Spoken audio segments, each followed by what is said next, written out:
तुम ख्वाब में लगी प्यास हो, यूं भी कोई मिलता है। नमस्कार, आप देख रहे हैं साहित्य तक के बुक कैफे का एक दिन एक किताब कार्यक्रम। आज शुक्रवार है और वादे के मुताबिक मैं एक कविता संग्रह के साथ उपस्थित हूं, जिसका नाम है ठीक समानांतर। लक्ष्मी घोष इसकी रचनाकार हैं। शिक्षिका हैं, विज्ञान पढ़ाती हैं, रसायन शास्त्र पढ़ा है। मन लेकिन इनका कहानियों और कविताओं में रमता है। चित्र भी बनाती रही हैं, कभी सिनेमा में खोती रही हैं। उनका कहना है कि क्या कभी कुछ भी सांस जितना ज़रूरी हो सकता है।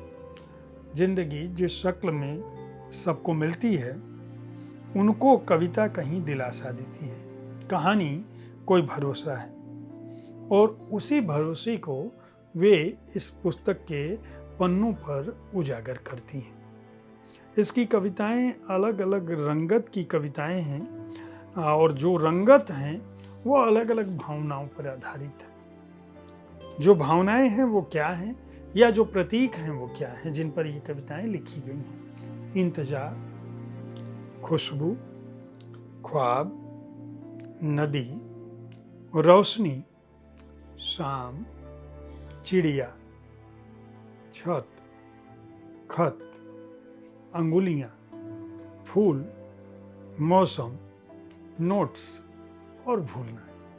ये भूलना जो है, ये इतने तरह के बिंब हैं, इन पर ये कहानियाँ आधारित हैं। जो मैं पहली कहानी पढ़ रहा हूँ जिस श्रृंखला से और जिससे मैंने शुरुआत की थी, वो ख्वाब था।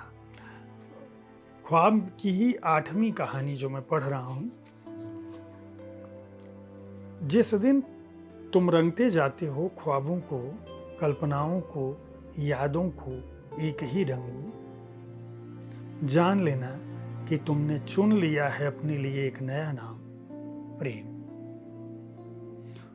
जिस दिन तुम जान जाते हो तुम प्रेम में हो, जान लेना कि दे दिया है तुमने अपने वक्त को एक नया नाम, इंतजार। जिस दिन तुम नहीं लौट पाते खुद तक कि अब सब रास्ते उस तक ही जाते हैं, जान लेना कि खुशियों की वजह कई हो सकती हैं, नाम सिर्फ एक, दीदार। जिस दिन तुम भाप लेते हो कि तुम्हारा अपना अब कुछ न रहा, जान लेना कि तुम्हें बनाना है अब अपना नया खजाना, सब्र। जिस दिन तुम महसूस कर पाते हो उसकी उदासी अपनी शामों में, जान लेना कि तुम्हारे शुक्र, सब्र, बंदगी सबका ठौर अब एक ही है, पिया।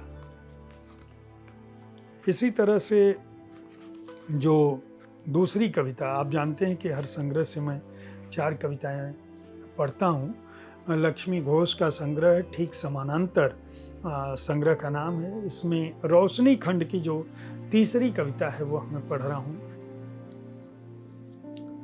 याद एक मासूम बच्ची सी उंगली पकड़ उसी झरोखे तक खींच ले जाती है, उसके साथ झरोखे तक जाते हुए मैं वहीं छूट जाती हूँ कुर्सी पर। झरोखे से बाहर के संसार को देखते मासूम बच्ची थामे रहती है अंगुलियां, सहारा लेती है कंधे का, कभी कभी देखती है तुम्हारा चेहरा। मैं मेज पर रखी डायरी से गुम पन्नों के बारे में सोचती हूँ कि किसने फाड़ दिए हैं, कि दिन कहाँ गुम गए हुए, कि मौसम इतने वीरान कैसे हुए। खिड़की के शीशे के पार भाप सी दिखती है। मैं तेजी से रसोई में जाती हूँ। अंततः चावल में कितना सामर्थ्य है, कब तक भाप में बचे रहेंगे, मासूम लड़की को ये पता नहीं है। तीसरी कविता जो मैं पढ़ रहा हूँ, वह जो खंड है उसका नाम है खत। एक और बात बता दूं कि इस कविता संग्रह में हर खंड के साथ उन्होंने जिन बिंबों को रखा है उसके बारे में कुछ लिखा भी है। जैसे खत में उन्होंने लिखा है कि आंखों को लगभग डपटता हुआ सा कुछ नाराज था मेरे जागने से, उसे भी दिख रही थी मेरे मन की जलन। उसने भी किया इंतजार कि शायद आग भड़क उठे, मगर तुम न थे। प्रेम एक चितकबरा बिलौटा है जो सिर्फ तुम्हारे हाथों में खुश रहता है। तो इसकी जो पहली कविता है मैं पढ़ता हूँ। काश मुझे केवल कल्पना पर निर्भर न रहना होता कि मैं नहीं जानती तुम नहाने के तुरंत बाद कंघी करते हो या तैयार हो जाने के बाद आखिर में। काश मुझे केवल कल्पना पर निर्भर न रहना होता कि मैं नहीं जानती तुम नहाने के बाद तुरंत कंघी करते हो या तैयार हो जाने के बाद आखिर में। तुम रोज नाश्ते के बाद फिर चाय लेते हो या सिगरेट या कोई कैंडी या कुछ भी नहीं। काश मैं जान पाती कि तुम फोन बाएं कान पर रखकर बोलते हो या फिर दाएं, कि तुम मेरा नाम अगर लिखोगे हाथ से तो बड़ा लूप बनाओगे या छोटा, या लिखोगे किसी और भाषा में, या लिखोगे उससे पहले कोई संबोधन। काश मैं सुन पाती तुम्हें चौकीदार से बात करते हुए, तुम्हें छोटे बच्चों के साथ खेलते हुए, तुम्हें गहरी नींद में सांसें लेते हुए, तुम्हें किसी से ऊंचा बोलते हुए।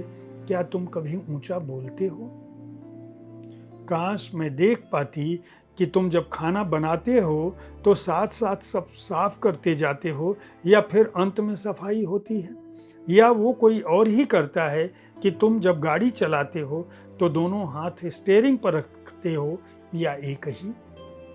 काश मैं छू पाती तुम्हारे लिखे अक्षरों से कागज पर बने उभार, तुम्हारी पाली हुई बिल्ली के बाल, तुम्हारे उगाए फूलों की पंखुड़ियाँ, तुम्हारी बनाई हुई कोई तस्वीर।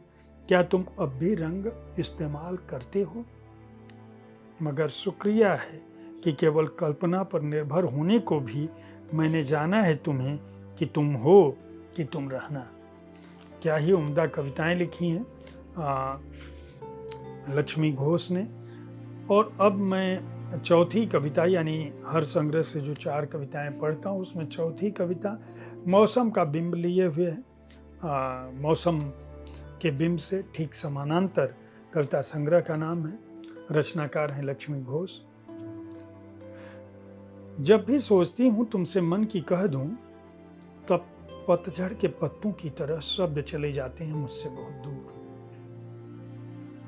जब भी सोचती हूँ तुमसे मन की कह दूं, तब पतझड़ के पत्तों की तरह शब्द चले जाते हैं मुझसे बहुत दूर।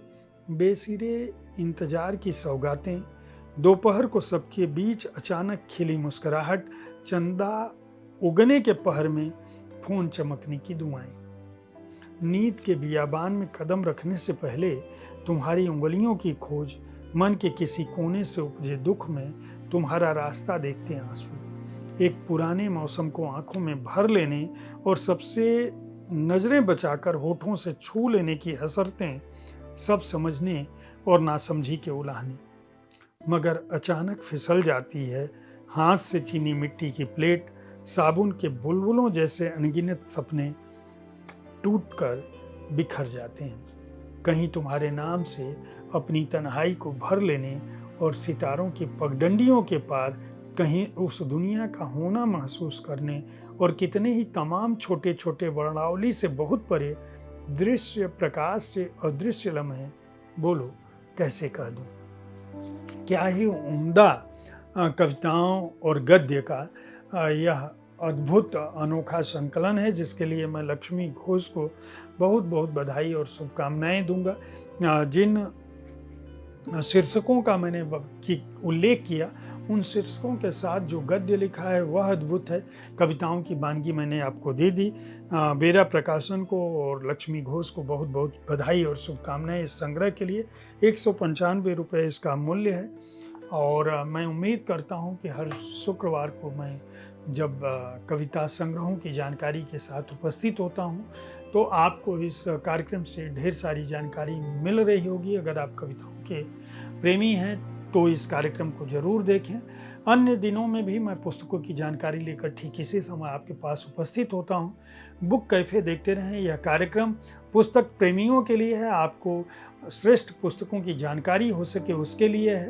हर शनिवार और रविवार मेरी सहयोगी आकांक्षा सिन्हा, आकांक्षा अम्बस्ट आपके पास सुबह 10 बजे साहित्य तक पर उन पुस्तकों की जानकारी देती हैं जो पुस्तकें हमें प्राप्त होती हैं। तो नई किताबें कार्यक्रम में उस कार्यक्रम को देखते रहें। पुस्तकों के बारे में विस्तृत जानकारी के लिए इस समय बुक कैफे को देखते रहें, पुस्तकें खरीदते रहें, अपने को समृद्ध बनाते रहें। धन्यवाद।